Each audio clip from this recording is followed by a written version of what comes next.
হয় ঢেকিয়াল তিনিআলি গাঁওৰক্ষী বাহিনী ব্যৱসায়ীসকল আৰু স্থানীয় ৰাইজৰ সহযোগত আমি দ্বাদশবাৰ্ষিক কৃতি ছাত্ৰ ছাত্ৰীসকলৰ অভিনন্দন অনুষ্ঠানৰ ইয়াত আয়োজন কৰিছিলোঁ।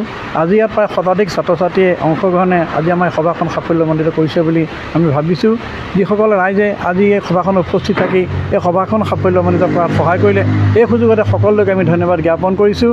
আমাৰ ব্যৱসায়ীসকল আৰু গাঁওৰক্ষী বাহিনীৰ সহযোগত আজি আমাৰ ইয়াতে সৃষ্টিশীল নৃত্য প্ৰতিযোগিতা ৰাতিলৈ আৰু সাংস্কৃতিক সন্ধিয়া আয়োজন কৰা হৈছে। সকলোৰে আমি উপস্থিতি কামনা কৰিছোঁ আৰু আমি এই দ্বাদশ বৰ্ষত এনেদৰে আহি একাদিক্ৰমে আহি আমি সম্বৰ্ধনা অনুষ্ঠান আজি আয়োজন কৰিছোঁ।